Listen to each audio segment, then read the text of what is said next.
पहले हम price action देखते हैं और फिर हम देखेंगे जो आज के पोजीशंस है और उसका एनालिसिस। ठीक है, तो पहले मैंने जैसा कि आपको बताया था, मैंने कल आपको क्या बताया था कि जब तक प्राइस ये इसके ऊपर जा रही है धीरे धीरे धीरे धीरे, जैसे यहाँ पे घूम रही थी, यहाँ पे हम कोई ट्रेड नहीं ले सकते।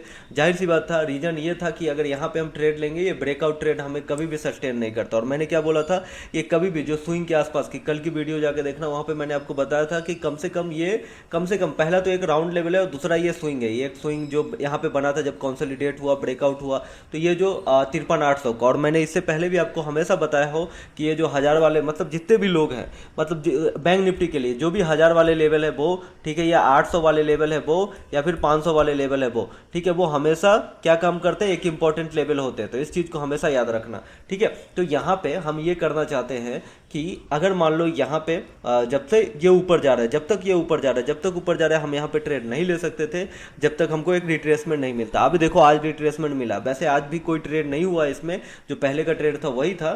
ठीक है, अब हम एक बार सबका मैं बता देता हूँ। निफ्टी में भी देखो क्या हुआ, ये जो स्विंग है जो 26,000 के आसपास आना चाहिए था कम से कम, या फिर दूसरा स्विंग है वहाँ तक आया, थोड़ा थोड़ा रिट्रेसमेंट आज तीनों में आया है। ठीक है, और ये रहा मिड कैप, इसमें भी थोड़ा रिट्रेसमेंट था। रिट्रेसमेंट इसको तो नहीं बोलेंगे, और मिड कैप के लिए रिट्रेसमेंट जरूरी भी नहीं था, सिर्फ बैंक निफ्टी और निफ्टी के लिए जरूरी था। और फिर निफ्टी में भी सेम टू सेम, क्योंकि बैंक निफ्टी जो भी बैंक निफ्टी में होगा वही फिर निफ्टी में होगा। ठीक है, तो अभी के लिए जो आगे का प्लान है आपको मैं बताऊंगा मंडे को, देखते हैं मार्केट कहाँ पे खुलता है, और सारे जो लेवल्स आपको दिख रहे हैं वो मार्क करके रखो। अभी देखो लेवल्स मेन इंपॉर्टेंट है, लेवल्स कुछ समझ में आ रहा है, उसके बाद अगर नीचे है तो, अगर मान लो इसके ऊपर है तो सपोर्ट ले सकता है, नीचे है तो रेसिस्टेंस बन सकता है। ठीक है, ऊपर जा रहा है ब्रेकआउट वाले सारे, ब्रेकआउट कहने का मेरा मतलब है कि अगर ऊपर जा रहा है तो भी ब्रेकआउट हुआ, नीचे आया वो भी ब्रेकडाउन भी हुआ, उस दोनों में ट्रेड नहीं लेना है, ना ब्रेकआउट में ना ब्रेकडाउन में। ठीक है, जब रिवर्सल का ट्रेड लेना, रिवर्सल मतलब कि जब भी ये स्विंग से टकराए, जैसे मान लो यहाँ स्विंग से टकरा के ऊपर जा रही है, अच्छी बात है, ये स्विंग से टकरा के नीचे आ रही है, अच्छी बात है, ये स्विंग से टकरा के ऊपर जा रही है, अच्छी बात है। लेकिन हाँ, ऑलरेडी जो आप समझ लो इस चीज को, अगर मान लो यहाँ से मूवमेंट ऑलरेडी, यहाँ से देखो, यहाँ से इतना मूवमेंट हो गया है और यहाँ जाके ब्रेकआउट हो रहा है, तब तुम यहाँ पे जाके इंटर मार रहे हो। देखो अगर यहाँ पे इंटर मारोगे तो जाहिर सी बात है लॉस ही होगा, तो इस चीज को ध्यान रखो, वो ऐसा ट्रेड बिल्कुल मत लेना। ठीक है, अगर आप चाहते हो कि सारी चीज ठीक रहे तो कभी भी आप कितना भी ट्राई कर लो, ये जो ट्रेड है टॉप वाली वो फेल ही होती है, मेरी तो होती है। ठीक है, अब तुम्हारी नहीं होती तो अच्छी बात है, लेकिन मेरी होती है, इसलिए मैं आपको बता रहा हूँ। ठीक है, अब हम आ जाते हैं पोजीशन पे। तो आज का जो टोटल प्रॉफिट है हमारा, तो आज का टोटल प्रॉफिट ऑलमोस्ट 1,43,000 है। ठीक है, ये थोड़ा ऊपर नीचे हो रहा था, 52 तक भी गया था। मैं आपको वहाँ पे मैंने आपको लिंक भी दिया था, अगर आपने देखा होगा टेलीग्राम पे। अगर टेलीग्राम में नहीं ज्वाइन हो तो डिस्क्रिप्शन में लिंक है, जाके ज्वाइन हो जाओ। डिस्क्रिप्शन में ऐप का भी लिंक है, वहाँ से ऐप डाउनलोड करो, और फ्री में कोर्स आपको 2 कोर्स मिलेंगे जो आपके लिए बहुत ज़्यादा हेल्पफुल है। ठीक है, फ्री वाले कोर्स भी बहुत इंपॉर्टेंट है, यही पहले पेड थी, अभी मैंने फ्री कर दिया, क्योंकि अभी बस मैंने पेड जो ऑप्शन सेलिंग वाला है वो रखा है। ठीक है, तो मैं आपको कोर्स खरीदने के लिए नहीं बोल रहा हूँ, लेकिन आप फ्री वाला जाके देखो, जो सारी चीज़ें समझ में आएगी। ठीक है, अब हम बात करें यहाँ पे ट्रेड एनालिसिस के लिए। ठीक है, तो यहाँ पे ट्रेड एनालिसिस करते तो मैं पार्ट बाय पार्ट करता हूँ, तो नीचे से स्टार्ट करते। पहले इंडिगो का ट्रेड था जो कि पिछले 2 दिन से चल रहा था। आपने पुराने वीडियो में या फिर कल वाले वीडियो में भी देखा होगा कि यहाँ पे थोड़ा मोड़ा प्रॉफिट मिल रहा था। फाइनली हमने 56 मिला, तो ठीक है, ऐसे भी फ्राइडे था तो इसको बंद करके खत्म किया। ठीक है, अभी दूसरा ट्रेड देखा तो यहाँ पे 26,000 का है, जो कि हिंड कॉपर में था, यहाँ पे भी फ्यूचर था। ठीक है, तो हिंड कॉपर में मैंने क्या किया कि इसको भी ऑलमोस्ट, आज फ्राइडे भी था, जो मिला ठीक है, इसके यहाँ पे भी प्रॉफिट बुक कर दिया। ठीक है, अब बात करें आरईसी, और आरईसी की बात करें तो आरईसी में कोई प्रॉफिट बुक करने का रीजन नहीं था, लेकिन क्या हो रहा था कि मार्जिन का इशू था और मुझे दूसरा ट्रेड लेना था, इसलिए मैं सोचा कि आरईसी, और जो कि ऑप्शन था, तो ऑप्शन में ज़्यादा प्रॉफिट, मतलब ऑप्शन सेल करके रखा तो नॉर्मल प्रॉफिट तो हो जाता, लेकिन ज़्यादा प्रॉफिट के लिए इंतजार करना पड़ता, इसलिए मैंने सोचा कि चलो इसको काटते हैं। तो आरईसी के काटने का कोई रीजन नहीं था। टाटा पावर, जाहिर सी बात है, आपको दिख रहा हो फ्यूचर में ट्रेड है, तो फ्यूचर का जो भी ट्रेड है वो डायरेक्शनल ट्रेड होता है। ठीक है, तो फ्यूचर में ट्रेड था, यहाँ पे भी 47,000 आपको मिल गया है, जो कि अच्छी बात है फिर से। ठीक है, अब हम आते हैं ऊपर फेडरल बैंक। देखो आरईसी और फेडरल बैंक मैंने एक साथ ऑप्शन सेल किया था, देखो कॉल भी एंड पुट भी। ठीक है, यहाँ पे क्या हुआ, मैंने आरईसी और फेडरल बैंक को जानबूझ के एग्जिट किया। यहाँ पे प्रॉफिट लॉस की बात नहीं है, ऑलमोस्ट मुझे मार्जिन चाहिए था, इसलिए मैंने वहाँ पे इसको एग्जिट कर दिया। ठीक है, अगर आपको समझ में आ रहा है तो बस क्या है, जो भी फ्यूचर वाले ट्रेड है उसमें क्या होता है, अच्छा प्रॉफिट मिलता है। समझ में आ रहा है ना, फ्यूचर वाले ट्रेड में अच्छा प्रॉफिट मिलता है, इसलिए मैं फ्यूचर वाले डायरेक्शनल ट्रेड होते हैं और ऑप्शन वाले नॉन डायरेक्शनल ट्रेड होते हैं। ठीक है, अगर ऑप्शन सेल करके करके सिर्फ और सिर्फ रखा, तो जाहिर सी बात है नॉन डायरेक्शनल है, और फ्यूचर है मतलब डायरेक्शनल है, तो इसलिए डायरेक्शन में कितना देखो, डायरेक्शन में ज़्यादा प्रॉफिट होता है हमेशा, और नॉन डायरेक्शन में थोड़ा कम प्रॉफिट होता है। ठीक है, नॉन डायरेक्शन कब करते हैं, जब मार्केट कुछ समझ में नहीं आ रहा। यहाँ पे अब बात करें बैंक निफ्टी की, जिसके लिए आप सबको इंतजार था कि भाई बैंक निफ्टी, अब बैंक निफ्टी भी नॉन डायरेक्शनल ट्रेड है। आपको देखो नॉन डायरेक्शनल ट्रेड है, यहाँ पे ऑलमोस्ट मैंने कल दिखाया था, मतलब मार्केट कितना भी ऊपर नीचे हुई फिर भी हमको 10,000 का ही प्रॉफिट हो रहा है, मतलब 10,000 का प्रॉफिट हो ही रहा है, इसमें लॉस होने का चांस बिल्कुल ना के बराबर ही है। तो यहाँ पे नॉन डायरेक्शन करने का रीज़न सिंपल था कि भाई बैंक निफ्टी हाई पे था, वहाँ पे कुछ भी समझ नहीं आ रहा था, इसलिए मैंने नॉन डायरेक्शनल किया था। ठीक है, आपको मैं एक बार चार्ट दिखाता हूँ। हमने कल ही देखो मैंने क्या किया था, मैंने कल ही इनको सेल किया है। ठीक है, जितने भी बैंक निफ्टी के आपके ऑप्शंस दिख रहे हैं इधर ही मैंने सेल किया था। अभी देखो प्राइस इतना ऊपर गया, इतना नीचे आया, दोनों कंडीशन में क्या हुआ, ऑलमोस्ट प्रॉफिट में ही चल रहा है। जैसे जैसे दिन बीतेगा उसमें प्रॉफिट ही आएगा, क्योंकि ये मंथली ऑप्शन सेल है, तो यहाँ पे प्रॉफिट होने का चांस ऑलमोस्ट हाँ ही है। ठीक है, ना के बराबर तो है ही नहीं, इसीलिए मैंने वहाँ पे सेल किया था। अब हम आ जाते हैं कि आपको अगर देखूंगा, अगर मैं आपको पहले दिखाऊं कि यहाँ पे सेल कौन से कर रखे हैं, तो देखो 54,000 के आपको ये दिख ही रहा होगा, आप जाके इसको देख के एनालिसिस कर सकते हो। ठीक है, बस 30 क्वांटिटी है, ज़्यादा क्वांटिटी भी नहीं है। ठीक है, इसमें ऑलमोस्ट 3 लाख लगे थे, जो मैंने कल ही एक्सप्लेन किया था। ठीक है, और आज बात करें जीरोधा की। ठीक है, अभी जीरोधा का भी अकाउंट है जहाँ पे अभी ट्रेडिंग करना शुरू किया 2 दिन पहले से।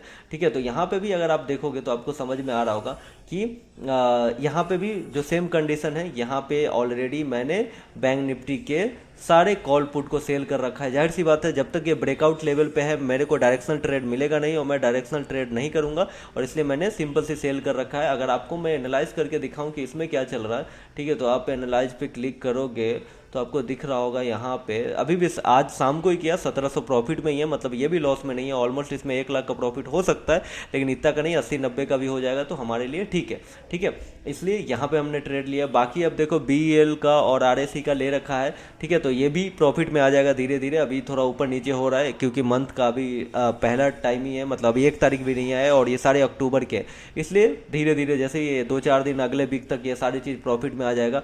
अब हम बात करें इंट्राडे की।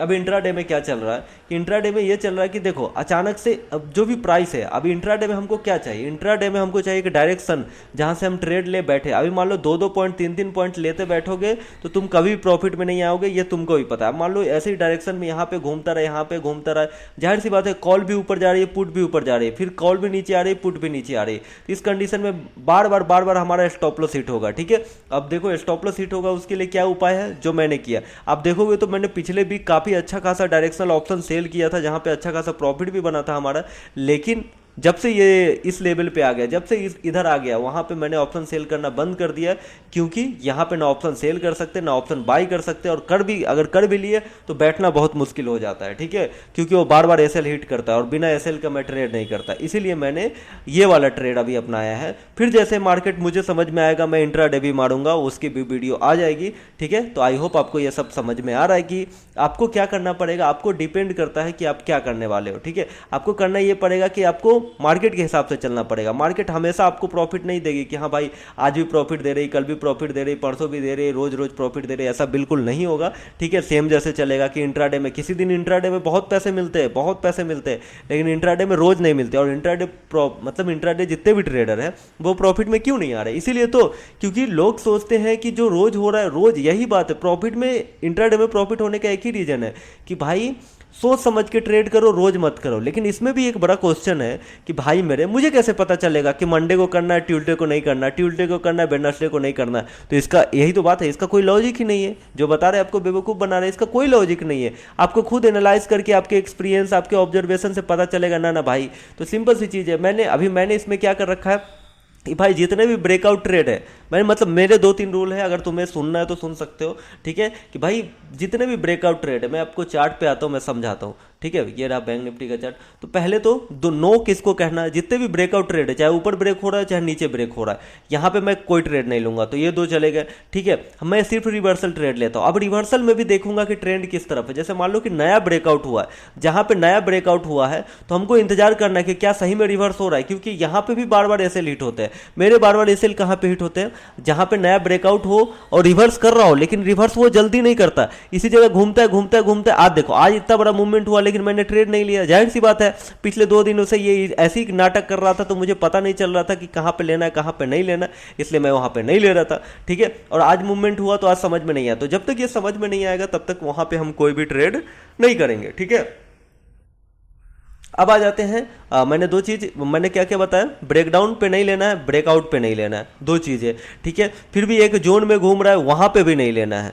ठीक है, कहाँ कहाँ पे लेना है, जैसे लेवल्स बना के चल रहा है, जैसे मान लो ये हाई से अब नीचे से ऊपर जा रहा है, ऊपर से नीचे आ रहा है, वहां पे आप कर सकते हो। और ये जो VWAP वाली स्ट्रेटजी दे रखी है ऑप्शन प्रीमियम के लिए, याद रखना ऑप्शन प्रीमियम की बात कर रहा हूँ, वो वाली स्ट्रेटजी कर सकते हो, यही दो कर सकते हो, इसके अलावा कुछ भी नहीं कर सकते। तुम जितना दिमाग लगाने लगा लो, बात मानो मेरी, मैं 5 साल से कर रहा हूँ, मैंने सारा दिमाग लगा के देखा, तुमसे ज़्यादा एक्सपीरियंस और तुमसे ज़्यादा दिन रात रिसर्च करके देखा हूँ, सारे इंडिकेटर, सारे जुगाड़, सारी चीज़ें एल्गो से लेके हर चीज़ करके देखा हूँ। वो सारी चीज़ें काम ऐसा नहीं कि नहीं करती, हर इंडिकेटर काम करता है, हर एल्गो काम करता है, हर चीज़ काम करता है, लेकिन यही सबसे बड़ी दिक्कत है जो हमको अभी दिक्कत है कि भाई किस दिन करेगा और किस दिन नहीं करेगा ये कैसे पता चलेगा, और इसके पता लगाने का कोई चीज़ ही नहीं है। इसीलिए आपको एक रूल्स बनाने पड़ेंगे कि कहाँ पे आप फंसते हो, ऐसी जगह पे आप ट्रेड नहीं करोगे, और यही एक ट्रेडर की निशानी है, सच्चे ट्रेडर की। ठीक है, तो तुम कर पाओगे तो ठीक है, नहीं कर पाओगे तो ज़िंदगी में मैं हो या फिर कोई भी हो तुमको प्रॉफिट में नहीं ला सकता। ठीक है, तो इसीलिए मेरी बात को थोड़ा धीरे धीरे समझो और तुम सेल्फ रियलाइज करो, सेल्फ समझो कि भाई खुद से अपने आत्म मंथन करो ना, एक बार आत्म मंथन करो कि भाई क्यों मैं फंसता हूँ, जिस दिन प्रॉफिट मिलता है और जिस दिन लॉस मिलता है उस दोनों में क्या अंतर है, आखिर क्या बात है, क्या दिक्कत है कि मैं उस जगह पे फंसता हूँ। ये सारी चीज़ें जब सिर्फ मतलब खुद से आत्म मंथन करोगे तो आपको समझ में आएगा। ठीक है, तो इसीलिए वो सारी चीज़ें करो, समझो, और इसका जवाब आपको अपने आप मिल जाएगा। ज़्यादा मुश्किल नहीं है मेरे भाई, लेकिन मुश्किल हम लोग बना रहे हैं। ठीक है, ये गेम जो है एक ही जगह पे, अब मान लो ये 54 से 55 के बीच में ही घूमता रहेगा, तुम्हारा 5,000 का लॉस हो जाएगा, 10,000 का लॉस हो जाएगा। मूवमेंट 100 पॉइंट की भी नहीं हुई लेकिन तुम्हारा 200 पॉइंट का लॉस हो जाएगा। ये सारी चीज़ तुम्हारे साथ नहीं, सबके साथ होती है। इसलिए उस चीज़ों को समझो, थोड़ा सा आत्म मंथन करो और नीचे कमेंट करो कि आपको इन सारी बातों में से क्या दिक्कत है और किस पे मुझे वीडियो बनाना चाहिए, तो मैं ज़रूर बनाऊंगा। ठीक है, बस एक बात, और कुछ मानो ना मानो, लेकिन एक बात याद रखो इस चीज़ को कि मुझे तुमसे ज़्यादा मेहनत किए, मतलब मैं तुमसे ज़्यादा पता है, मुझे तुमसे ज़्यादा मेहनत किया है और तुमसे ज़्यादा एक्सपीरियंस है मुझे, और मैंने सब चीज़ ट्राई किया है। 2-4 लोग हैं ना बड़े बड़े यूट्यूबर, मैं ये नहीं कह रहा हूँ कि मैं सबसे महान हूँ, लेकिन बड़े बड़े यूट्यूबर जो बहुत सारी चीज़ें करते हैं, लेकिन मैंने जितना ट्राई किया ऐसा कोई यूट्यूबर नहीं है। मैं सबको देखता हूँ ना, मैं देखता हूँ कौन क्या कर रहा है, कैसे कर, इवन मैंने एक एक चीज़ ट्राई की है, तो मुझे पता है कि क्या सही है और क्या गलत है, और ये आपके काम जरूर आएगी। आप जाके ट्राई करो, लॉस करो, टाइम बर्बाद करो, उससे अच्छा मुझसे पूछ लो, मैं बता दूंगा फ्री में, मैं पैसे नहीं ले रहा हूँ तुमसे बताने के। लेकिन हाँ, अगर तुमको प्रॉफिट में आना है तो तुम समझो, थोड़ा सा रिस्पॉन्सिबल थोड़ा बनो, बनना मैं क्या कर सकता हूँ, है ना। ठीक है, चलो इसी बात पे मिलते हैं अगले वीडियो में। ठीक है, और कमेंट कर देना जो भी तुमको चाहिए। Good night.